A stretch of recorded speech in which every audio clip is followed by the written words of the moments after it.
Good day sa inyo mga idol. Wala sa plano ang ride na ito pero ganun pa man ay itinuloy namin dahil may 2 araw kaming bakasyon. Sapat na panahon para gawin. Kaya tara na, samahan nyo kami sa aming biyahe dahil lalakbayin namin, iikutin sa pamamagitan ng bisikleta ang isang hugis-pusong isla na matatagpuan sa Luntian Rehiyon ng Luzon ng Pilipinas, ang isla ng Marinduque.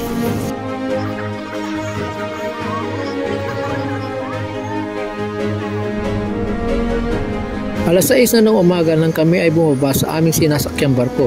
Hindi maaraw, makulimlim ang panahon nang kami ay dumating sa pantalan ng Balanacan. Inayos muna ang aming mga gamit, nagpahinga saglit, kumain, nag-usap-usap paano ang sistema namin sa unang araw sa Marinduque. At pagkatapos ng lahat-lahat ay rumekta na kami sa una naming pupuntahan, ang Luzon Datum.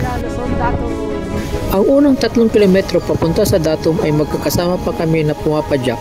Kwentuhan pa sa kung ano ang mga nakikita namin sa daan at namamangha sa mga luntiang kulay na pinapakita ng paligid. Malinaw na baybaying dagat, overlooking at preskong hangin ang humahampas sa aming katawan. Bagamat malamig ay ramdam namin ang init at excitement sa aming papunta sa dulo ng burol kung saan nandoon ang Luzon Datum. At unti-unti na naming nararamdaman ang tindi ng ahon sa daan hanggang sa makarating sa isang karatula kung saan ang direksyon ng aming pupuntahan, na nagsasabing malapit na kami sa pinakatuktok ng burol ng Luzon Datum. At ito na nga ang aming nahanap. Pwede na matinding ahon. Wala nang lakas. Laspag na! Nandito na kami sa taas. Yan na si Wengo. Umahon. Para ang tinuri niya Repal. Yung Luzon Datum. Teritoryo niya to, teritoryo niya. Yun o, makikita mo yung Balanacan Port dito. Kung saan kami galing. Ayun, 3 nasa baba pa. Grabe, umabot ng 21. Ayo, manin-maninin ninyo. Grabe. Ako kasi hindi tinatakot. Dapat pinatag mo muna. Oh, yan, si Ninyo, taga Marinduque yan, Mugpog. Oh, kasama namin. Mula sa Balanacan Port hanggang sa Luzon Datum ay may 7.5 kilometers ang haba at may average na 2.5% na gradient o ang angat ng kalsada. Hindi mo masasabing madali lang ang umahon sa burol ng Luzon Datum dahil ang huling 2 kilometro paahon ay makakaranas ng mula 10 hanggang 23% gradient. Patunay na ang tarik ng kalsada ng burol ng Datum ay isang mapanghamon kung papadyakin.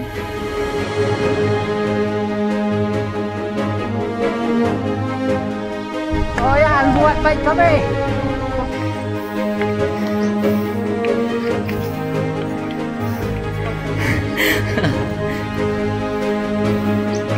Malamang matutulog tayo dito na kinadinyo sa Buena Vista.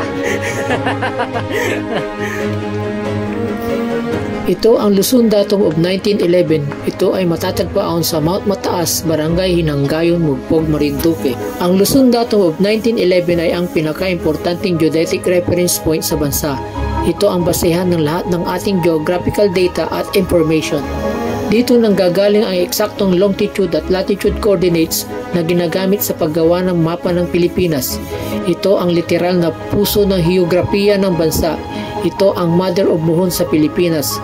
Sinukat at itinakda ito noong 1911 ng mga Amerikanong surveyors gamit ang triangulation method. Pero bakit ito mahalaga? Isipin mo mula sa pinakasimpleng mapa na ginagamit nating araw-araw kapag tayo ay bumabiyahe hanggang sa surveying para sa iba't ibang proyekto tulad ng infrastruktura, agrikultura, disaster preparedness at urban planning, lahat ng ito ay nakadepende sa marker na ito. Ngayon ito ay isa na ring tourist spot kung saan matatanaw ang kabuuan ng Marinduque. Kaya sa susunod na tumingin ka sa mapa, tandaan lahat ng direksyon ay nagsisimula dito sa Luzon Datum of 1911.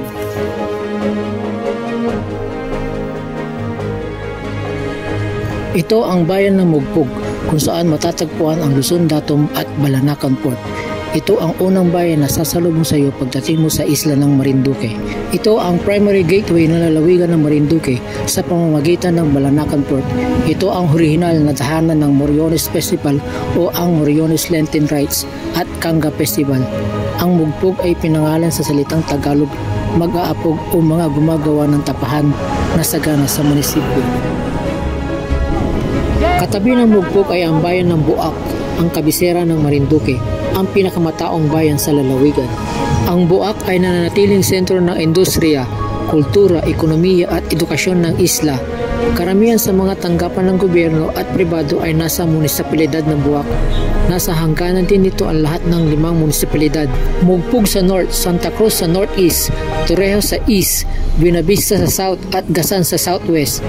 Ang Buak ay ipinangalan sa salitang Tagalog na biyak na nangangahulugan hati dahil sa Buak River na naghahati sa bayan.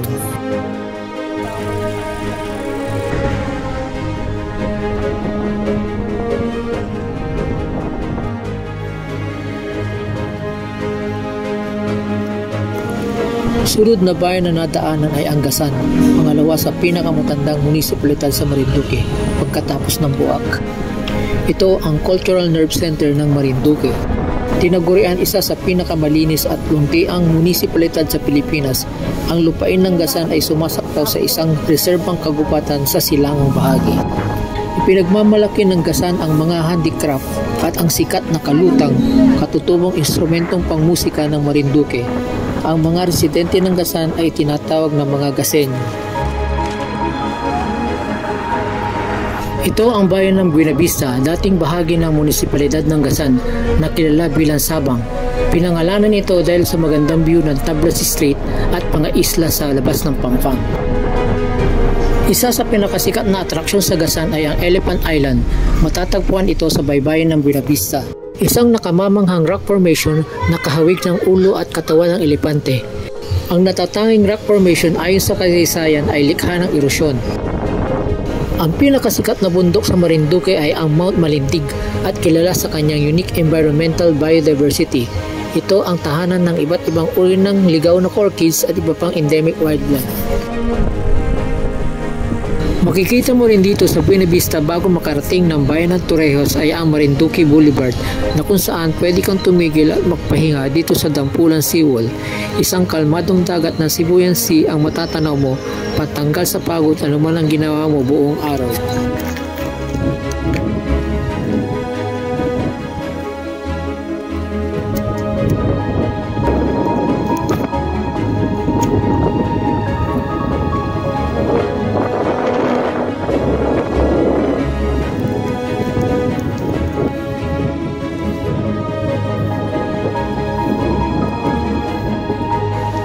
Alas 5 na ng hapon, magtatakip silim na at bago kami makarating sa aming tutuluyan ay minabuti muna magpahinga saglit, magmerienda, kwentuhan sa aming mga nakita sa daan at bago mag alas 6 ng gabi ay nasa Poktoy Beach Resort na kami at dito magpapalipas na magdamag.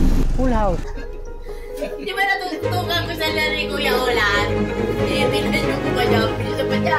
Kaya ko ililimang pa niya palang itigil. Pangalawang araw namin sa Marinduque at nandito kami sa Puktoy White Beach dito sa bayan ng Torrijos. Isa itong public beach na nag-aalagay ang local government ng Torrijos. Umuulan nung araw na dumating kami dito pero maganda pa rin ang lugar. Ang baybayin ay malinis, walang nagkalat na basura at mayroon pa rin mga tao na naliligo sa dagat. Yung iba nag-overnight pa. May mga kubo o cottages na pwede mong rentahan kaya kung gusto mo ng isang nakaka-relax na oras sa beach pagdating mo sa Marinduque, ang Puktoy White Beach ay ang lugar na dapat puntahan. Ride out na kami! Second day namin sa Marinduque. Yun, tatapusin na namin yung loop. 60 kilometers na lang. Alas 9 na ng umaga at kahit umaambon kami ay lumarga at ride out na. 60 kilometers na lang ang aming papadyakin para makumpleto na ang pag-ikot namin sa isla ng Marinduque. Nandito pa kami sa bayan ng Torrijos, ang panglimang bayan ng Marinduque na aming napuntahan. Ang Torrijos ay itinuturing na summer capital ng lalawigan at kilala sa mga strawberry na tumutubo sa lugar.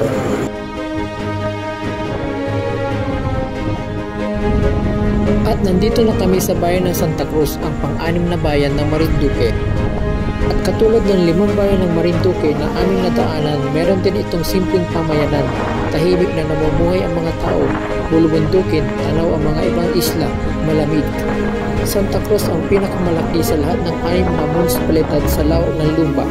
Ang pangalawang pinakamataong bayan at itinuturong na pangalawang kabisera pagkatapos ng Buwak. Isa rin itong first class na munisipalidad na may mga itinatag na industriya at komersyal na gawain.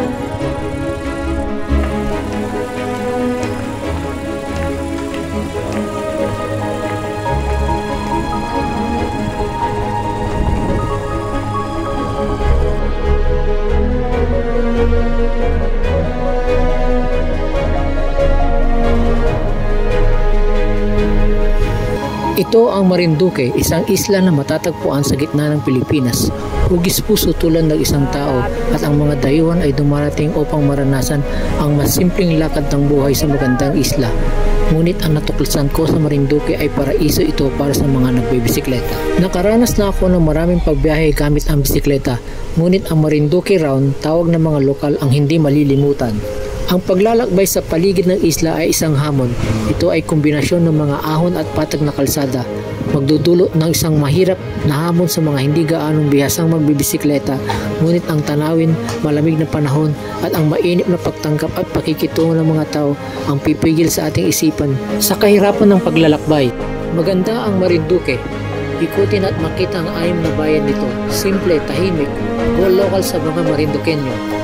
Napanatili nila ang payak na pamumuhay, walang sikat na kainan o tinatawag na fast foods, walang mga sikat na tindahan, mga convenience stores o mga supermalls.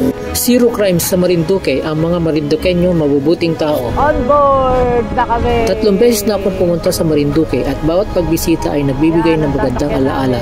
At kung bibigyan ulit ng pagkakataon na pumadyak at iikutin ang isla ng Marinduque, gagawin ko ulit ito. Dito magtatapos ang aming 160 km Marinduque Loop at Luzon Datong Climb. Sa maraming karanasan, maraming salamat Marinduque. On board na kami dito.